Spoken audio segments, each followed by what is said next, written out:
Welcome to A Celtic State of Mind. I'm Paul John Dykes. I'm joined by Amy Canavan and Tony Haggerty for the Monday Bulletin. Loads of positivity flowing just before we came on there. And there's a lot to be happy about. I'll come to you first, Tony. We watched the Dundee United game in the studio yesterday. You done a watch along, and I watched it out the front with Tommy Sheridan, Frank McGarvey, Stevie Mullen, and Shuggy Farrell, and what I christened ACSOM's version of Gogglebox, because it was just like that. It was just like that. Honestly, we should have just put the camera on those four guys and fed the world a wee bit of hilarity. It was tremendous.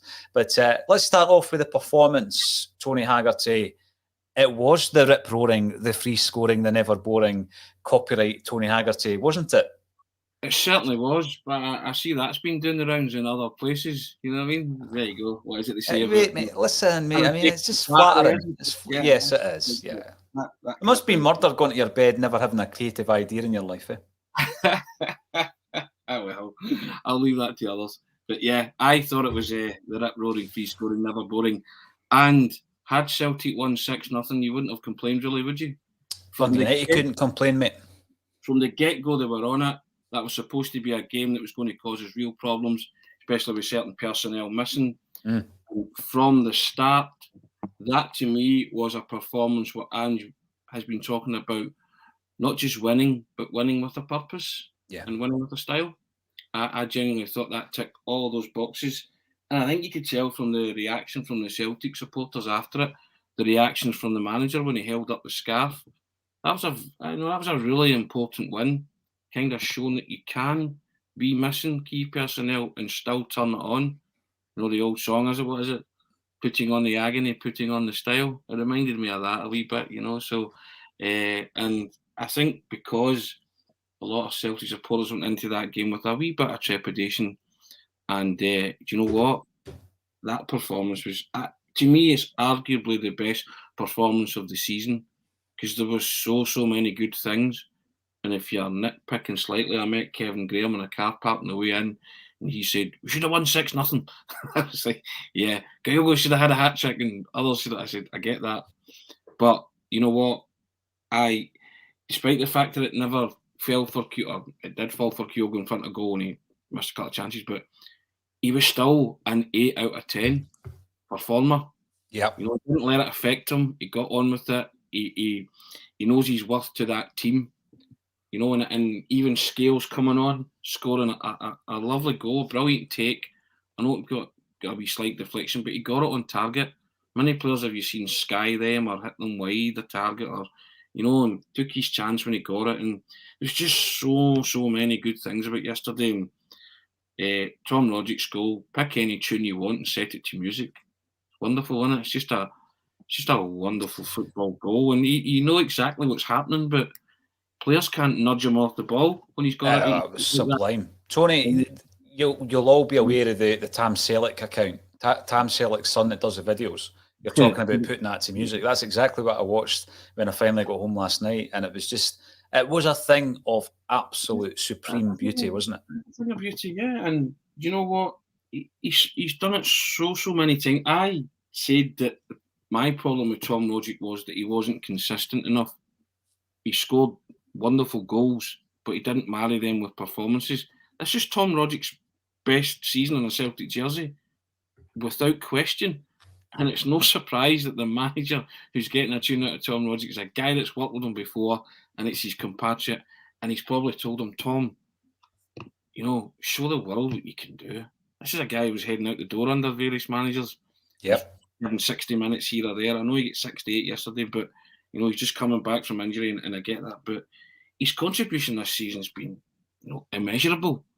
And that early goal yesterday just settled everybody down. The manner of the goal and the way they were playing, you just thought, it's a matter of time here, isn't it? And he just allows... I've talked about, you know, I jokingly call McGregor, Turnbull and Roderick Celtic's answer to the Holy Trinity, but it's fast becoming that. You know, those three midfielders are quite potent. You know, and yesterday was a kind of poetry in motion yesterday at Tannadice, because McGregor was utterly outstanding.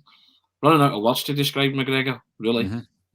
But he's just the heartbeat of that team, big time. Oh, definitely. He is the orchestrator. And I'm going to, break the performance down and focus mainly on individual performances within the Celtic side, some of whom have been mentioned by Tony, because you can't avoid Amy talking about yesterday without talking about the likes of Tommy Rogic. When you look at that performance, we have seen games this season where we've dominated halves, we've dominated games, but it didn't have the kind of final product. What do you think was different yesterday? I don't really know. Something was just clicking. There was a positivity definitely about the side. I don't think anybody can probably answer that, because if they could, if Ange could certainly answer that, he'd be making sure that happened week in, week out. And if the players knew that, they'd be making sure that happened week in, week out. But no, there was definitely a confidence about yesterday. In the final third, even the opportunities that didn't go into the back of the net, they were as good as the one just before Turnbull's goal, when it kind of like knocks off his thigh. Seagrass gets out pretty well, and it is a bit of ricochet, it's a bit lucky, but even that is all the build up to that. There was just a real confidence within the final third, and again, I don't really know why, because I was kind of on the same basis as Tony, that, without Jota, there was a little bit of not a worry or a concern, but, you can have that little bit of doubt, because he is, without doubt, Celtic's, most crucial player. He's Celtic's David Ginola, isn't he, Amy? Well, there you go. If that's what you want, you can make those all you want, those comparisons. But he is having that kind of importance, isn't he? So I don't know. Perhaps there was a lesser intent, not needing to always go out to Jota, because it's been, over the last few weeks, it's been abundantly clear that Jota's been, far more effective than, well, it's usually been a bad on the other side. I don't know, perhaps it's just been a bit more free, that Turnbull and Rogic have both stepped in, but you can't underestimate, the impact that Tom Rogic is having. When he's back firing fit, Celtic are a different animal. And I know a lot of people wanted him away in the summer, and it has been kind of for a few seasons, but I've said all along, I am a massive Tom Rogic fan, and I think when he puts in performances like that, I understand for other people that must be the frustration, because they know that that's what he can do, and when he doesn't do it, it is frustrating. But I just think you've got to have that guy, in and around your team, because he's oozes classiness, and there's nobody in the Scottish Premiership that comes even close to him. Nah, the magnetic toe of Tommy Rogic. When we look at that performance, and all this done with a depleted team, because obviously with 3 injuries against Hearts on Thursday night, in comes Mikey Johnson, Cameron Carter-Vickers and Greg Taylor. Who do you think stakes a claim? I know that Carter-Vickers is a first choice, Tony, but do you think that Mikey Johnson or Taylor impressed yesterday? I thought Taylor was very good yesterday. I thought he did fairly well. I didn't think Mikey Johnson did too much wrong yesterday. Didn't think it was a game changer or a great performance, but I thought he was all right. I mean, everybody knows my thoughts on Mikey Johnson, but I think he just gets swept up with the general vortex of the team, because the play was very good. So it wasn't hard to look okay in that team, but there was a lot of standouts for me. I don't think Mikey Johnson was a particular standout, but I'll give him credit. I thought he did well enough. He fitted well enough into the team, and but we've picked him out. Rogic, Turnbull, McGregor, or magnificent. Taylor, I thought, was really good. Juranovic is starting to look the part in his natural habitat. Scales coming on, did well. Adam missed an absolute sitter. Kyogo didn't get in the score sheet, but he was still an 8/9 for just his general work rate, his performance, and the fact that he didn't let it get to him. Because he even ran to the supporters at one point. He was conducting the choir, wasn't he? I believe. Kind of pictures of him conducting the fans singing and stuff, and he's just loving it, right? And a real feel-good factor about Celtic, the supporters, the manager who held the scarf up at the end. I was on the Daily Pod with Celtic Way this morning, and both myself and Graham McGarry, who were on it, we were like, I was concentrating what was on the scarf. I was just hoping it wasn't something stupid. You know what I mean? But I was just going to say that about orchestrating a song. Sometimes you've got to watch out ones you're orchestrating, Tony. Yeah, so, and but it was all right. But well, Kyogo does anyway. There's a real kind of, you can sense it, can't you? Real feel-good factor and sweeping through Celtic, and there's a real momentum building here. And the fans are in tune with the manager, and the manager's in tune with the players, and the players are buying into what they want. You know, you just it's good. You're enjoying it. You know, you don't like to compare and contrast. Last season was just so bad, but it's just everything that last season wasn't. And that's why the Celtic supporters have got a smile on their face. They're enjoying life, they're enjoying their football, and they're approaching these games with confidence that we can swap teams aside. And the team is, you know, we've got a manager there that you trust now. You know, every week he speaks, his public utterances, you're just loving him even more. And I keep using this phrase, he gets it. I think everybody's getting it right now. You know, and that's quite a turnaround in 5 months, 6 months. It's a massive turnaround, and I think that, you know, I'm not going to labour this on this particular podcast. We have spoken about it and will speak about it in great depth as the months come in. The only part of that, Tony, that isn't getting it is when you creak open that dark brown mahogany door of the boardroom at Celtic Park, and you've got a group of people. They've got a group of people smoking cigars around the board table. They don't get it, and we know that, but we're not going to labour that today. There's a very good point coming in from Magnet67, right? So he comes in. What a performance yesterday! You're commenting on YouTube, Magnet. Thanks for getting involved. Would you rest anyone against Betis, Rogic, Cameron Carter-Vickers, Kyogo, or keep the consistency and momentum with the same team? I think that's a brilliant question, because after yesterday, and we'll talk a wee bit nearer the end of the show about the charity weekender, because both of these were in the studio and there was a great buzz about the place, to coin a phrase once used by the maestro. But I was tidying up and I found somebody's notes. Now, there's no name on the notes, so they're obviously tinkering about what team to play against Betis. So I don't know if this was actually discussed on any of the shows yesterday, or if it was just somebody who was having a discussion and said, this is a team I'll play. But there was somebody's notes in the studio. And they certainly would say to Magnet, who came in with a comment there, that we should rest players, because they've written a team here which is heart or bane, with Dane Murray, Urigidi and Scales as part of a back three. Abada, Shaw, McCarthy, Henderson and Montgomery. I'm going to have to count these players, make sure that we've got enough. With Ayeti and Johnston up front. But I think what you're getting from this is a sense that, yes, there are plenty of fringe players in this squad who they definitely do need game time. I mean, from that list there, right, we've seen plenty of Abada. Maybe he does need a wee bit of game time for his confidence. We've seen plenty of Montgomery, and I think he's definitely one for the future. He's shown us enough that he's going to be in and around the side next. He's maybe at this stage where Welsh was last season, where he's learning, he's making mistakes, but there's something there that, you know, there's a player in him. Henderson, you know, there's a player that's kind of disappeared from view. I'm just going to double check. He's not played a game this season, Henderson. Shaw, not played a game since he came in from Sheffield Wednesday. McCarthy, bit like Abada, needs games. Dane Murray, you know, he came in, I thought he played well in Europe, but then he's been playing with the B team. Urigidi never kicked the ball for Celtic. Scales, impressed when he came on. We'll talk about him later. And Ayeti and Johnston up front. What's your thoughts, Amy? I mean, I don't think he's going to go wholesale, because you're up against a right good team and you're at home, and it'll be near enough a sellout if it's not a sellout, because you're buying the packages in advance. What do you think he'll do on Thursday night? Well, you've also got to remember, you know, who is going to be who is in the European squad already, because it is not just the general Celtic squad. It is a depleted number. I can see him making some changes, but I'm like you. I don't see him going totally full out. But I would actually like Abada to start, because I think he needs minutes and I think he needs legs, and I know he's been given a lot of time. I appreciate that, but I think the way that I mean that he needs minutes, he needs perhaps a decent performance under his belt, just another one, just to get the confidence going. And well, you know, with Forrest going off yesterday as well, I think Abada probably will be one of those ones. I wouldn't mind seeing Ayeti start, but in that sense, yeah, I wouldn't have Kyogo playing. I wouldn't have Tom Rogic playing. And I know then you could say, well, Tom Rogic needs minutes, but he's not, you know, he's just so good that when he comes back, he doesn't need 5-6 games to get back into his stride. You know, you look at him, he's, you know, and that goal yesterday that he scored, he tried that against Hearts on Thursday night as well, and he wasn't a million miles off it. So it's not just one of those freak moments. It has really been coming.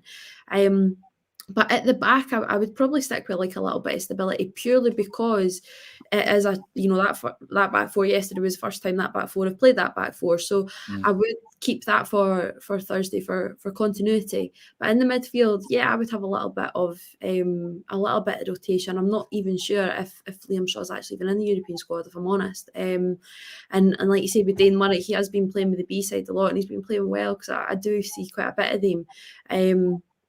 So I can see the back four, or personally, I would like the back four to be kind of what yesterday was for continuity reasons. But absolutely, you want to protect, David Turnbull. Well, after that shocking challenge yesterday, he'll need protected. David Turnbull, Callum McGregor, I'd probably replace him as well, and Tom Rogic, just for a bit of freshness. And there's guys there that deserve, a little bit of game time. I wouldn't mind seeing you in Henderson. Again, like you say, he's kind of fell off the face of the earth.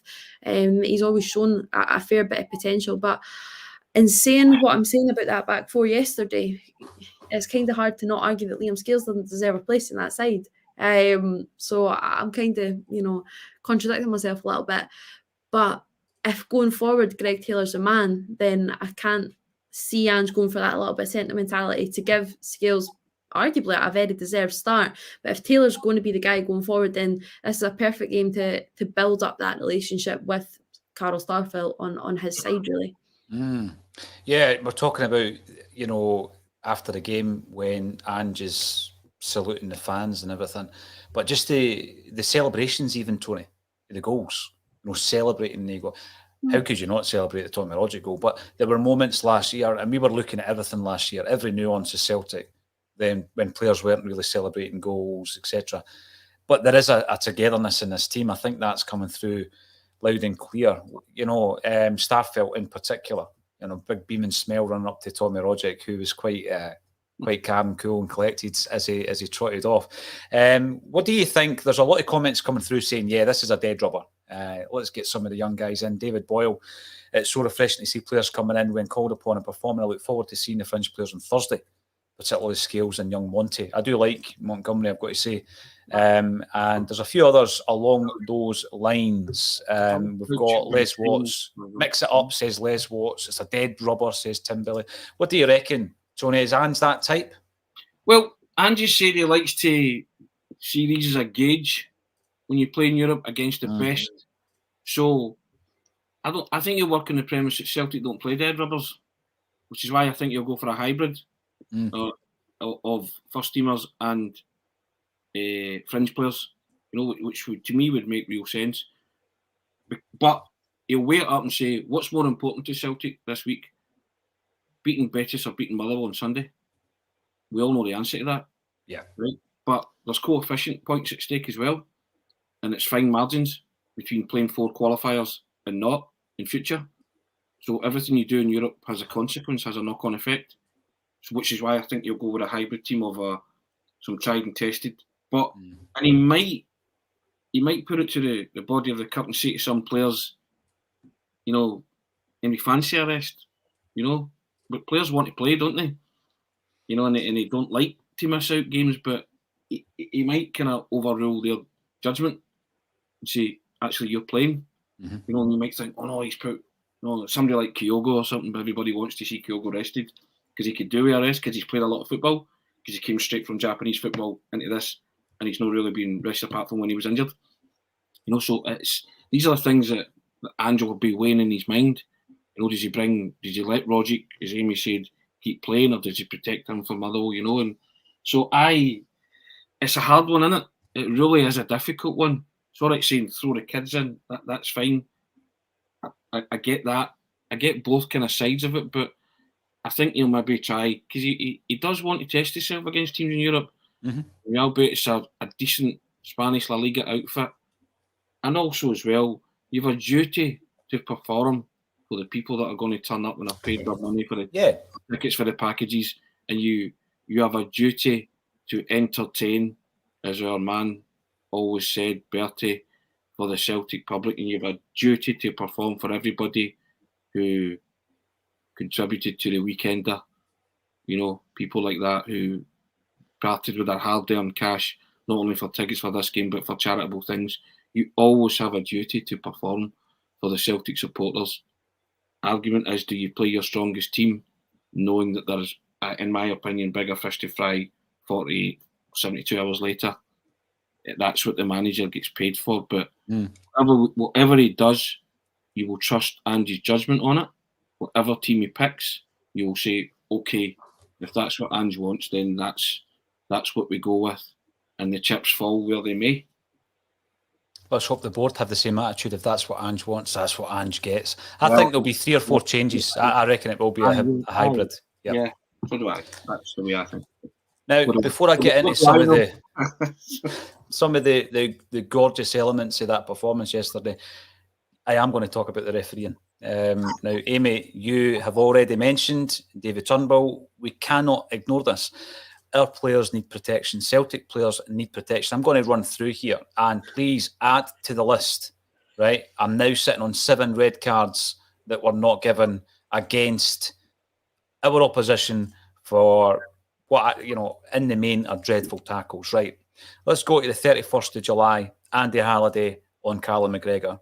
Referee, Bobby Madden. 26th of September 2021, Jando Fuchs, a player who I actually highly rate, on James McCarthy. Kevin Clancy was the ref. 26th of September 2021, Benjamin Siegrist on Abada. This is one that seems to be forgotten about. He led with his foot up, and that was Kevin Clancy again because it was in the same game. We've got on the 23rd of October, Christopher Kane, basically assaulting Cameron Carter-Vickers. Referee, Nick Walsh. 27th of October, Alex Gogic on Tommy Rogic. Don Robertson. 20th of November, Sean Rooney on Welsh. Nick Walsh. And on the 5th of December, Callum Butcher butchering Turnbull. Referee, Don Robertson. So what we've got there is 1 for Bobby Madden, 2 for Clancy, 2 for Robertson, 2 for Walsh.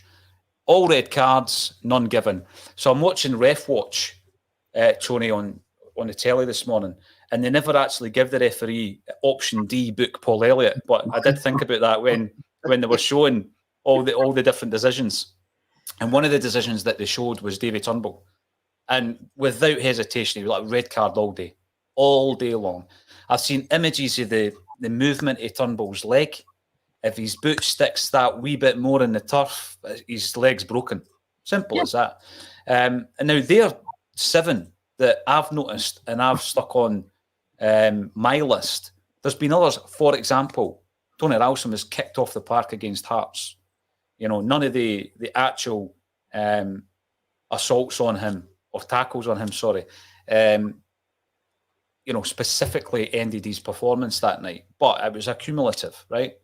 That performance by Bobby Madden, I'm surprised only one on the list is Bobby Madden's. But that performance on Thursday night where Hearts kicked Celtic off the park and came away with no bookings. And then, you look at a sending off that Celtic have had this season, albeit in the B League, right? They're playing Clyde, Amy. Connor Hazard gets sent off. Penalty Clyde, 3 yards out the box. So, That's dreadful, that. It is absolutely horrific. And my issue here is protecting our players. Now we've got Chris Julian. Yes, it was a post that did him. But when a player is out for a year, because a lot of these tackles could have ended the season of any of the players that I've mentioned. You think of Callum McGregor. You think of the one there with Turnbull. These are going to end your season. They're going to break your leg. We need protection. At what point, Tony, do we speak up as a club about this? I think they have to speak up now because it's too frequent, isn't it? And I'm not just talking about Celtic. Someone from any team is going to end up missing their star player because of a broken leg. And that yesterday it's the very definition of a red card. It's reckless, it's high, it's endangering an opponent. And do you know what I want to know? I want to know why he's given a yellow card, because see if he's seen that, it's a red card all day long. Yep. So the yellow card to me says that he didn't see that, and neither his assistant can bail him out. So if they 2 guys only seen a major flashpoint in the football match, what are they doing in that position? They are unfit for purpose because that's the only controversial incident in that game. It's a straight red all day long, and I'd say it if it was committed on any footballer in the league, right? But somebody from some team, not Celtic, is going to end up with a leg breaker this season. And I don't wish it on MD, but it's going to be due to the ineptitude of the officials, right? And that's a straight red card. It's that much of a red card. Even Chris Boyd was in the Sky Studio saying it was a red card. So it must have been a red card, right? It must have been. But you get back to it. He has not seen that. How as a referee can you not see that and give a yellow card, right? And I think the rules are that in extreme circumstances, you can get a retrospective red. He's going to get a citation from Hampden for that. He has to. And see if he doesn't, then Celtic are entitled to wade in at the SFA weeks and say, right, what's going on here? Right? Because as you say, we have a litany. There's 7, probably more, right? And an unmagnificent 7, if you want to call it that.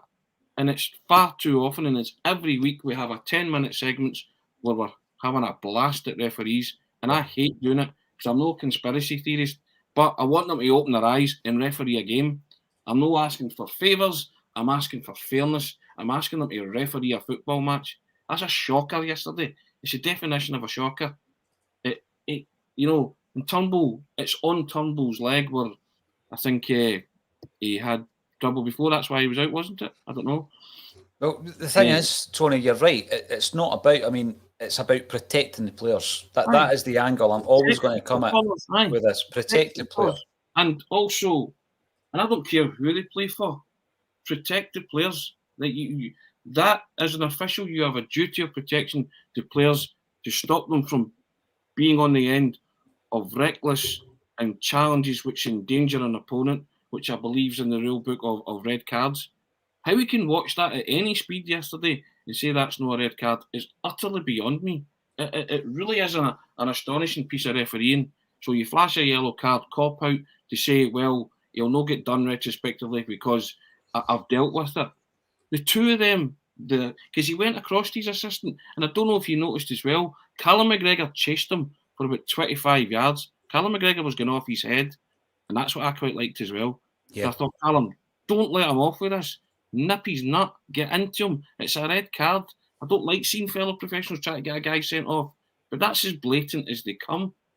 And myself and Amy had a private chat the other night about Peter Haring, didn't we? From Hearts, who was allowed to kick Celtic players without any kind of action taken against them. Yeah. And on yesterday with Butcher, the punishment didn't fit the crime. He walks away with a yellow card, and he could have put a guy out for a year. No, exactly. You look at Turnbull, he's lost a year of his career already. Julian, we don't even know when he's coming back. You've got to protect the player. Interesting enough, when I'm watching it, Amy, somebody in the Dundee United bench jumps up as if there's some kind of issue with one of his players. What's your thoughts on this? Because, Turnbull, for me, we've spoken a lot about him this season, but he's on the cusp, right? Because there's so many players that show so much potential, but he's on the cusp of taking that to the next level. He's in and around the Scotland international team. He's performed well for Celtic domestically. We want to see that on the European stage. He's at that point in his career. Young Player of the Year last season. Let's push it up to the next level. The last thing he needs is another year on the sidelines. I'm nodding along to what Tony's saying because everything that he said just there, I've been saying it for weeks, that the most worrying concern for me is that if a referee, and on so many of the ones that you've labelled out, which I was laughing at as well, because you do have a real bee in your bonnet about this, but I was laughing because, and then I'm checking my phone because I know there's more than 7. Because my dad messages me every time that there's one, and I was trying to scroll back our messages, but I couldn't find any because there's that many. But there is more than 7. But out of the 7 that you've labelled, how many were given as yellows? And that is the worrying thing for me, that if a referee, or not even a referee, a human being is saying that, and you are not seeing that as a endangering a player or endangering a person, like it's incredible. And I do have to laugh at the guy on the Dundee United bench. I don't know who it was, a first team coach, whatever. I don't know if he was wanting a foul for Butcher, or if he was wanting a throw-in for Dundee United. I have no idea what that was. Butcher as well is just not like, I think that even might be his first game back from his suspension, so he does have a history with it. And I'm with you that, retrospective action, if it can be taken, I know some yellows can get upgraded when it's these like ridiculous scenarios, but it's not protecting Celtic in any way. It's not aiding Celtic in any way. But if it means that it does, protect other players, then I genuinely am all for it, because it just has no place in the game. But for guys like Turnbull, and they don't.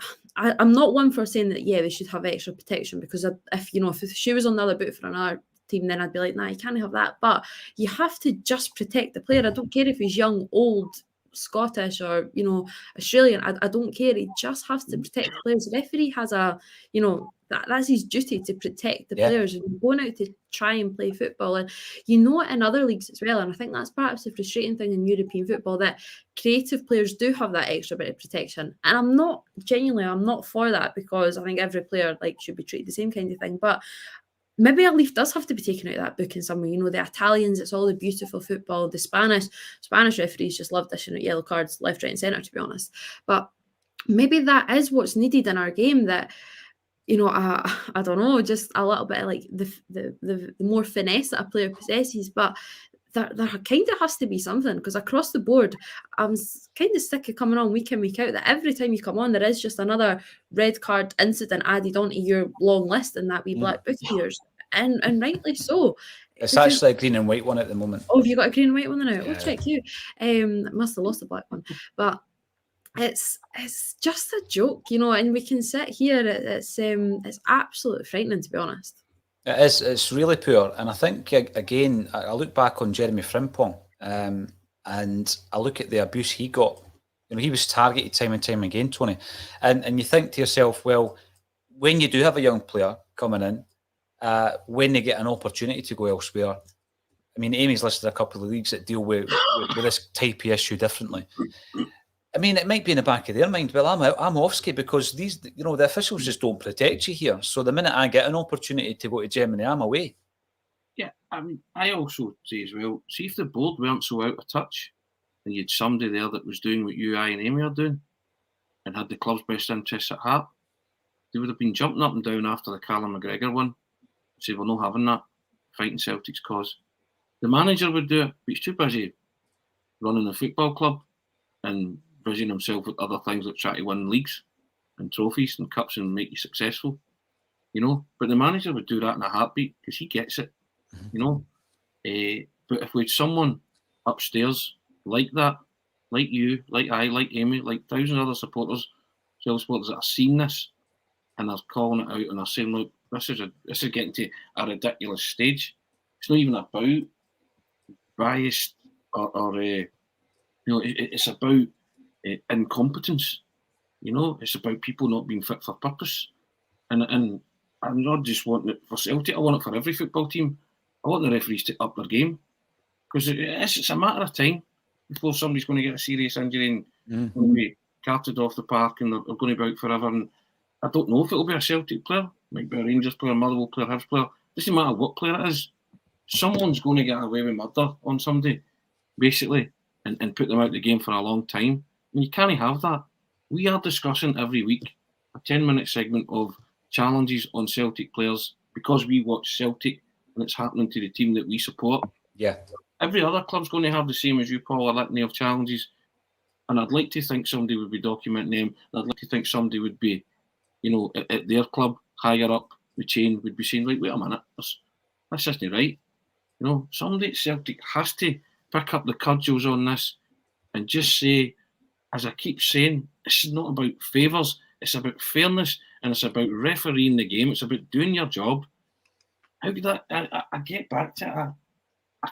I'd have to be strapped to a chair and so that I can't move or speak and explain to me why that's a yellow card.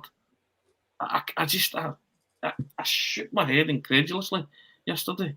It's a red card all day long because it ticks every box of the red card offence and the wording about a red card. Excessive force, high, studs up, endangering an opponent, reckless, like all of these things.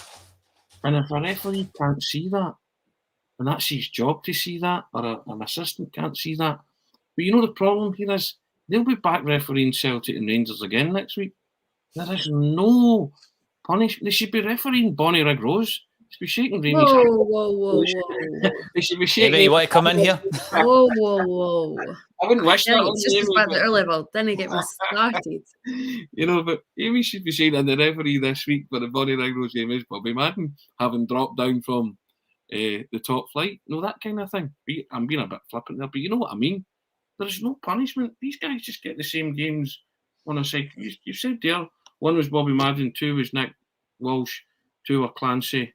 You know, so repeat offenders in terms of the Celtic players. So there's nothing happening to them. So they know that, well, it doesn't really matter, does it? Because, you know, they continue, you know, as is. I just think as well, though, again, there'll be other clubs with a list like this. The players that we have lost to injury. You look at the players who've been lost to injury. You remember John Kennedy, the horrific challenge on Kennedy, up and coming. I mean, a meteoric rise was in front of him in terms of a Celtic centre half and a career that he might have had. And we're just left wondering the career that he may have had. You'll remember, Tony, a young player that we brought in from Nottingham Forest called Stevie Murray. So he was Stevie Murray the second at Celtic in the 1980s, midfield player. I think it was against Motherwell in a reserve game, leg breaker. Brian McLaughlin, super, the first Brian McLaughlin. Career wasn't ended, but he was never the same player. Willie McVie, Clyde took him out. So there are occasions where you remember players' careers that you've been cut short and you just don't want it. I mean, imagine Turnbull being in plaster this morning. It's just unthinkable, and they really need to sort it out. We spoke earlier on this season about the impact of Kyogo. Unbelievable player. He's got a turn of pace and he plays the offsides so well that he's causing havoc with the officials. Unfortunately, because those officials are so bad, like we've described, they're going to get it wrong more often than they get it right when it comes to Kyogo. But what really interested me during the week, and again, Tony, I'll ask you first, head of referees Crawford Allen comes out to say that Kyogo's goal against Hearts probably should have been disallowed, yet he'll not come out and protect Scottish footballers or players playing in Scottish football. I don't take Crawford Allen seriously at all. Why should you? Where has he been? And why come out after that? You know, I'll refer him to Ange's comment. It's a goal, mate. Move on. Right? Yeah. You know what I mean? The guys who you are supposed to be in charge of gave a goal. What's to be gained by Crawford Allen coming out and saying, well, actually, it shouldn't have been a goal? You know, what happened to play the whistle? You're told that as a kid. Play the whistle. What does it do to the refs, though? What do you reckon it does to the refs in the future? I mean, does that put a wee element of doubt in their minds, Amy, when they're about to call a decision against Celtic, but the head of referees have already made it public and you basically pulled your shorts down in public by saying you got it wrong? It's going to put a doubt in their mind, isn't it? It is, and I'm kind of like Tony. I think the less you listen to him, the better. Because you know, if you've got, you just need to look at the reaction kind of from it, right? It's tight. I understand that if we're talking about Kyogo's goal on Thursday, but it's a goal. It's been given. You're not going to retrospectively do it now, and I just think, like you say, it's not. You know, coming out, they're quick enough to come and perhaps back the referees, you know, when ridiculous, you know, life-threatening injuries, challenges are made kind of thing. But I don't know. I am just kind of the belief that the less you really listen to him, the better, because as Tony says, where's he been? What did Crawford Allen add to that debate? Exactly. What did he add? What fresh? I think what he added... Uh-huh. He added an element of doubt going forward in referee and linesmen's heads or assistant referees' heads. I think it's already there. Yeah, because they'll be thinking, well, we're going to get called out. So I think it was, it was counterproductive for him to come out and do that. Yeah, but did he add it when referees are refereeing Celtic games or every game? No. I would say that remains to be seen, doesn't it? Well, again, yeah. But we'll be watching Celtic games, won't we? The biggest problem they're going to have is Kyogo because of the way he plays the game, and with the turn of pace he has. There's nobody else in Scottish football who's going to give them as many headaches as he is. People of an older generation will remember that Bobby Lennox was lightning quick, wasn't he? Yeah, 1966 European Cup Winners' Cup semi-final. Yeah, Tony? he used to get flagged offside all the time, didn't he? My dad would tell me. And then Pat Creran, there's a famous clip of Pat Creran saying that, Lennox was about 3 yards inside his own half, and the referee flagged him for offside, and he said Celtic Park was, his word was the fans were in tatters, because it was just like incredible. So, history tells you get players like this who are lightning quick. And I get that they've got a split second. That split second decision was made the other night. Regardless of where you fall on it, it's a goal, mate. Move on. I keep getting back to it. So why is there such a big stushy about this particular decision? I think you have to ask that question.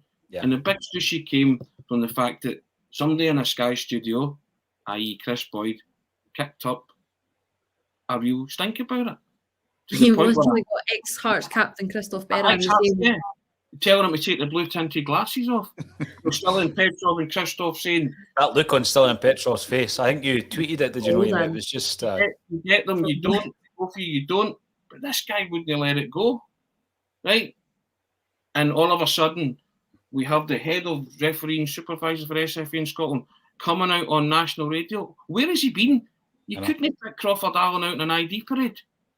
Right? No, he used to be a referee. You might remember him from being a referee, but you probably don't because he wasn't that good. Right? He wasn't that good. He wasn't a referee where you say, I've said before, the finest refereeing display I've ever seen at Celtic Park, Pierre Giacolina. Stuttgart. When Celtic played Stuttgart, Celtic went 1-0 down and he sent a Stuttgart player off because of a professional foul. Celtic won 3-1.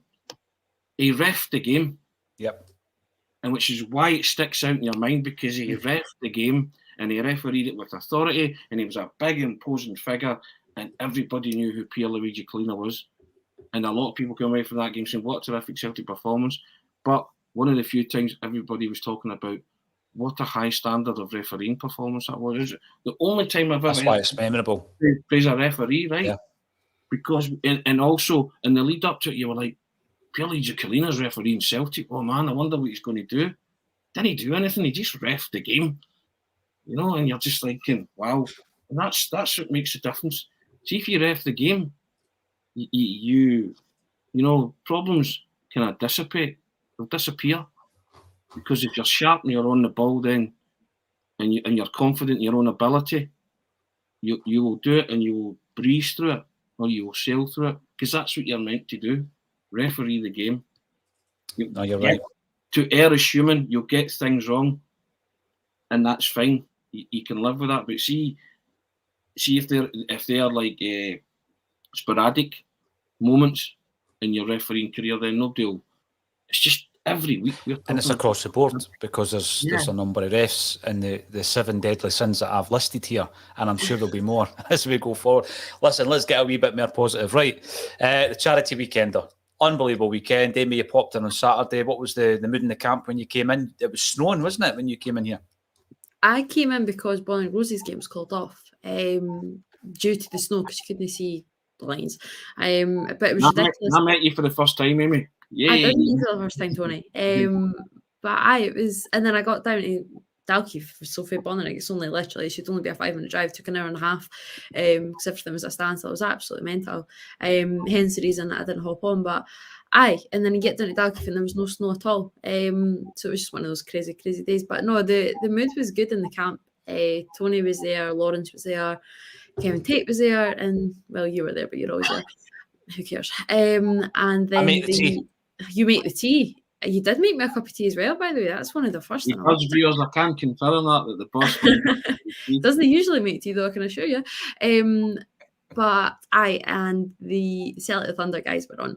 So that was a cracking show, actually. It was a cracking show. They were brilliant, and it was great to finally meet those guys as well. But as Tony says, we finally got to meet each other as well. But everything, you could just, and obviously Kevin Tate was there, and everything that's obviously the auction's going to start to take place, that that was all there as well, and it's just absolutely incredible, really. The studio is a shrine already, we all know that, but it was an even greater shrine, and it will still be right now, but it was just a great weekend all around. It really was, and everybody who's contributed it is just an absolute credit. And It's unbelievable. In the words of Public Enemy, the epitome of Public Enemy, don't believe the hype. We all get on. All those guys that came, the fellow podcasters, every one of them was brilliant. Absolutely terrific. So lots of love for Tommy and Franks yesterday. Lots of people commented on that. The Celtic, the Thunder guys, Ryan 118, Ryan and Kieran, hadn't met any of them before. And they were cracking guys, brilliant guys. Just to actually put faces to names and meet them in person, and there was real love and support and camaraderie about what we were doing at the weekend, and that's what I'll take from that. That there's a narrative out there that we don't get on, and it's nothing further from the truth. We're all doing a similar thing. We all do it to the best of our ability, and we all do it because we love the entity that is Celtic Football Club. And all the supporters that donated, I touched on it on Saturday, and I said a wee spiel before I came on, and it's in your DNA to help, to be charitable, because the club's founded on those roots, and the amount of people that wanted to get involved, that got in touch, and I include the fellow podcasters. It's just a credit to the actual club itself and the supporters of the football club that they want to do that. That the minute you see it, I don't know how many got involved, Paul, you'll be able to tell me, but they couldn't wait to get involved when you reached out, and they were all a credit to their own particular podcast by putting up what I would say was high quality content for 24 hours over the weekend, and the money that they raised, you cannot. Hat tip to everybody, but basically, it's, and as I said as well, it's quite humbling when you do something like that, and for the cause that everybody did it for. Then, you deserve to sort of sit back today and feel good about yourself, and know for a fact that in your heart and soul you've done a good thing. Well, I think the Celtic support, as you say, they stepped up, Tony. Just to give everybody an update, £20,855 currently raised.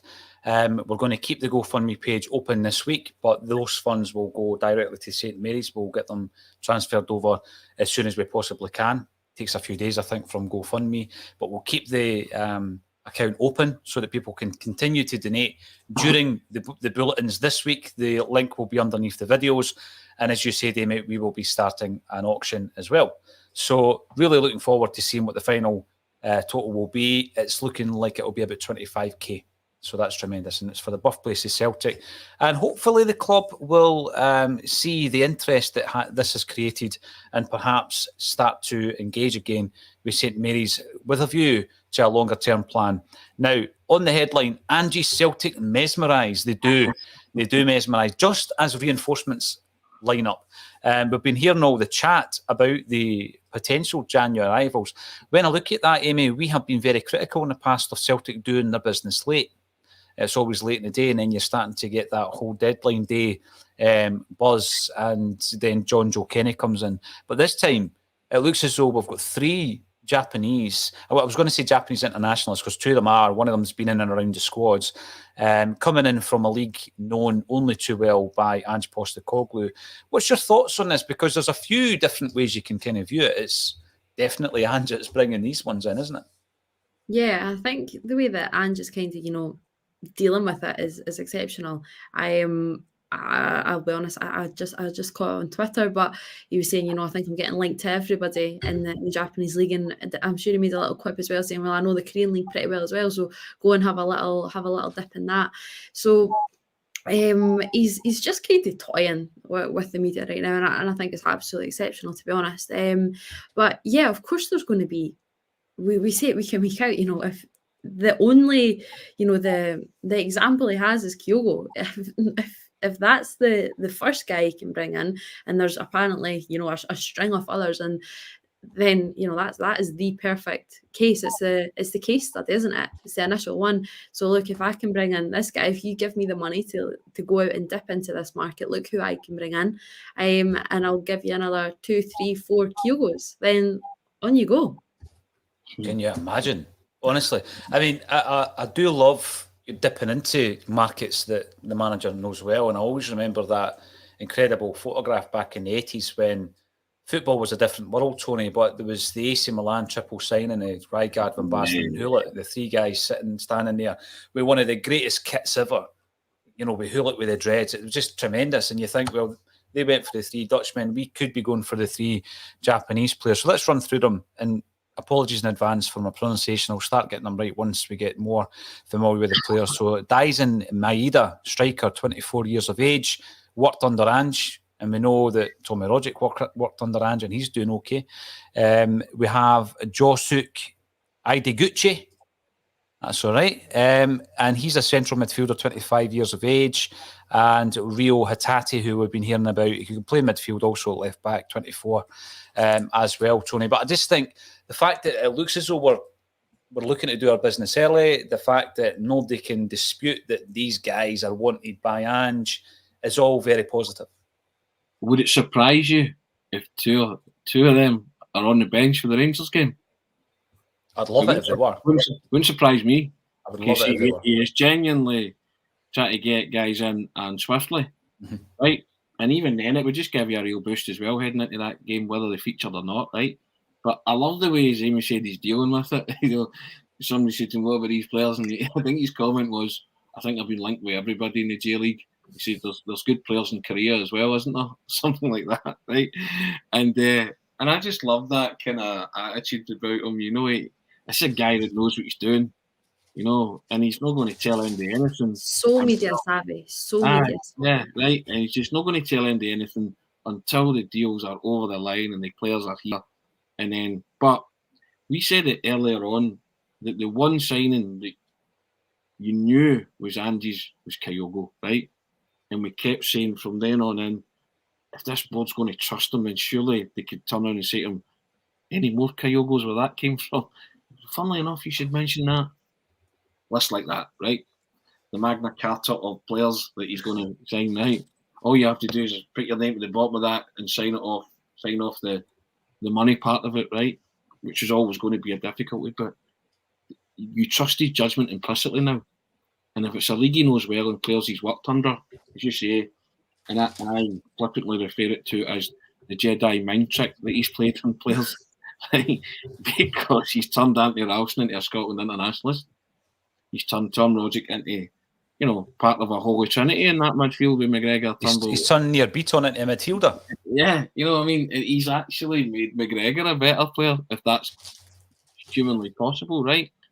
But, you know, so you look at him and you think, we're in safe hands, right? And I'm the first to admit, when he came in first, I was sceptical and I wanted to reserve judgment, and I didn't really know much about him, and I went and researched him, and I'm delighted he's there. I'm absolutely delighted. And I'm just delighted the fact that we now have a manager that you trust, you like his public utterances, he's a very good orator, he's got the players back, he will fight for his club, and it's everything you want in a manager. He doesn't get drawn into petty stuff about referees, but he lets you know in certain terms, don't mess with me. You know, there was that great quip the other night about the referee, and he went, well, it wasn't the referee that decided that game, but if he did, then he's got 3 points, but he'd still be bottom of the league. You know, stuff like that, you're thinking, big man, that's magnificent.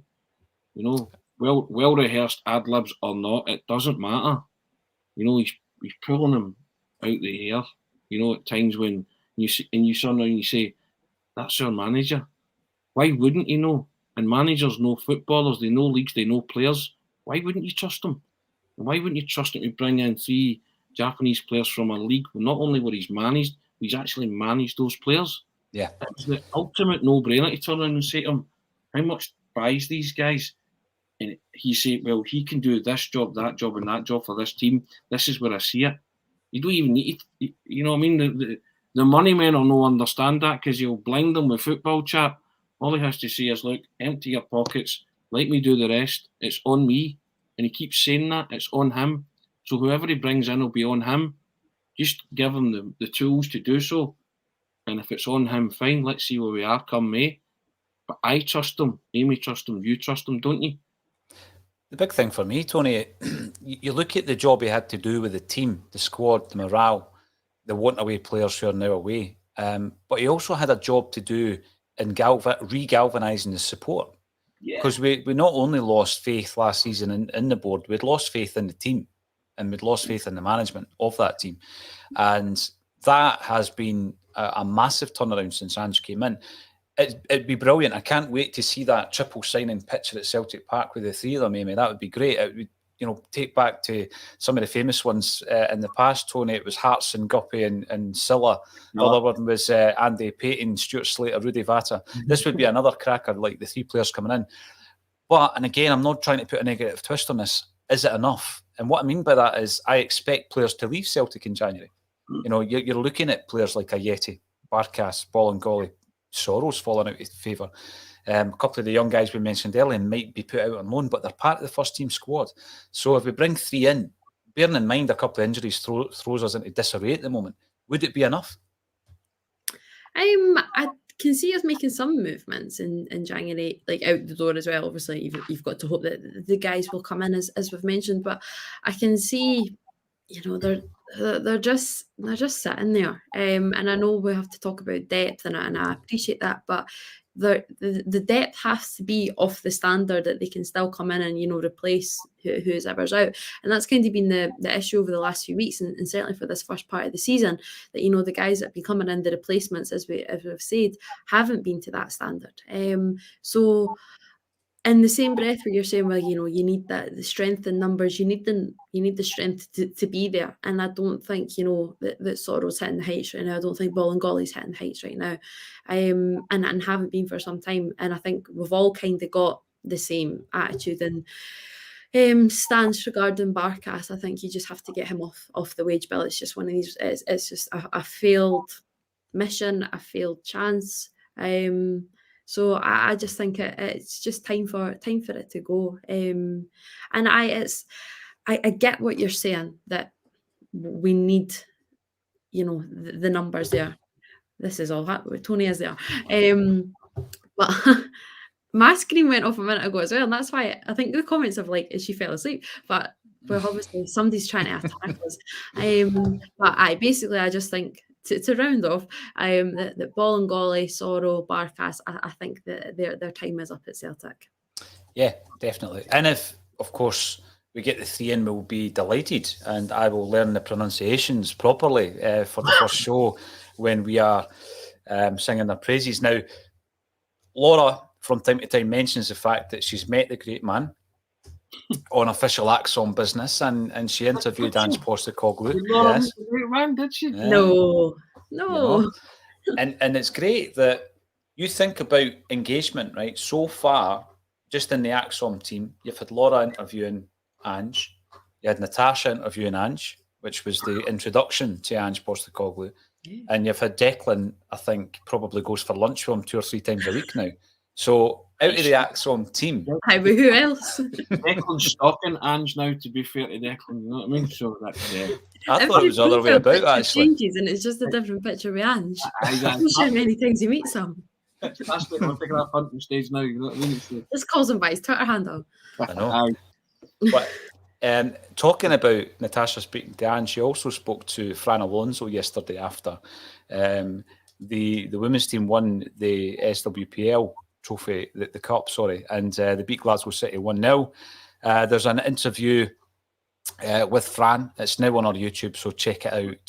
Caitlin Hayes scored the winner. Every time, they do something that brings them back into the kind of public eye, I think to myself, it's brilliant. The work Fran Alonso's doing tremendous, and we're big fans. But in order to get more people involved, and I'm going to throw this one to you first, Amy. What's your thoughts on this? Buy a season ticket, and it becomes a dual season ticket to go and watch the women's team. What do you think? I can't argue with that. The women's game in particular is more often than not, it's a Sunday. It is on a Sunday. Obviously, it's more for European nights and TV nights that Celtic will play on a Sunday. But if Celtic playing on a Saturday, get along to support the girls on a Sunday.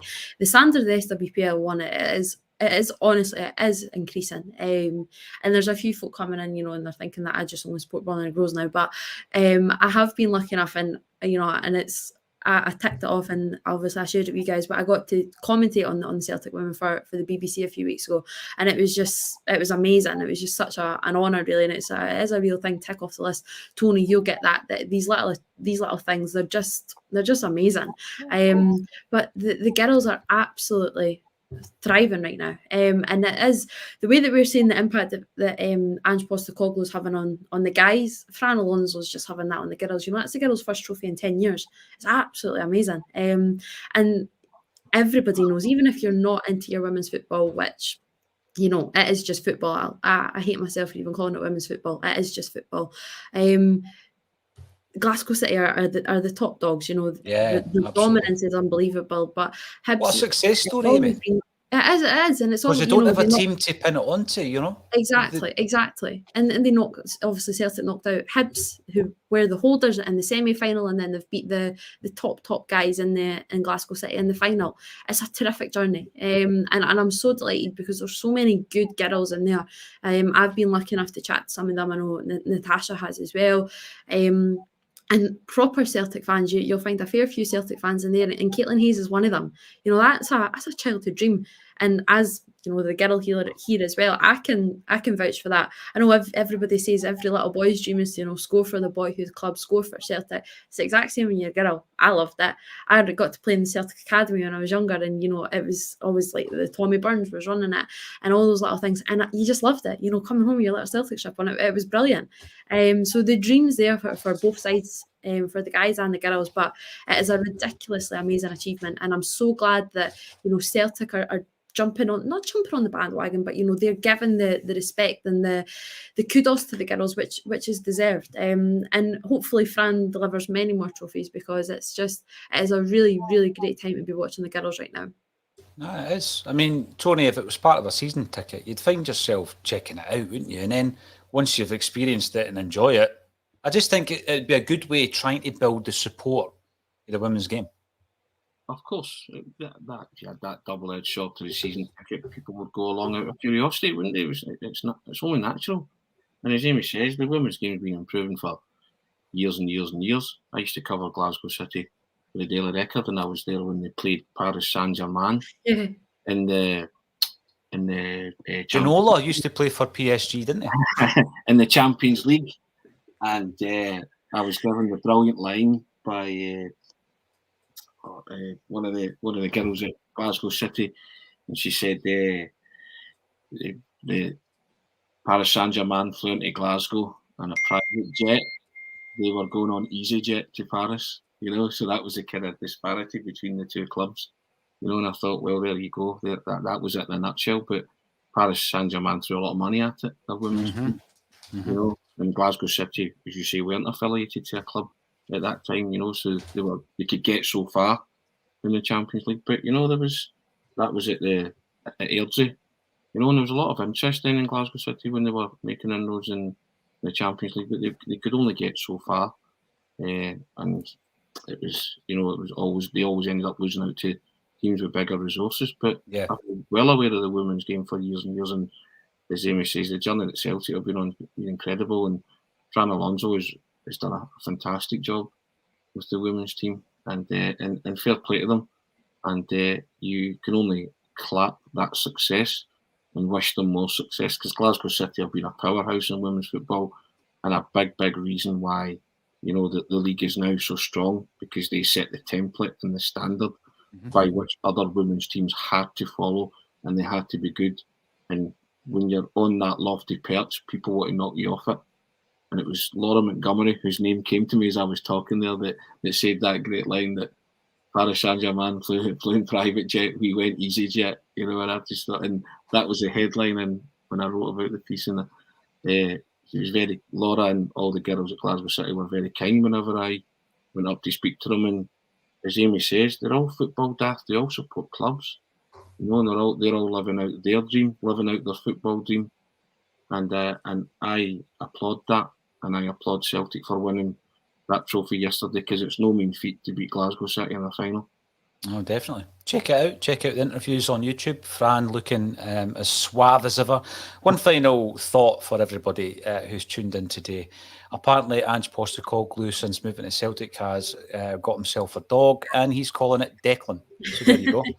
The wee man is a popular figure in and around Glasgow. I'm just looking up on the screen. Dan Orlowitz is on Sky Sports talking about Celtic's targets.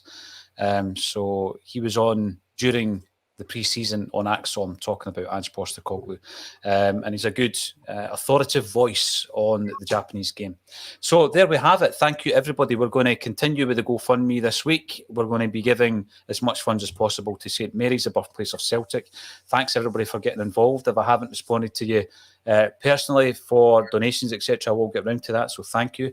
And all that's left for me to say is Amy Canavan and Tony Haggerty, thank you for joining me on A Celtic State of Mind.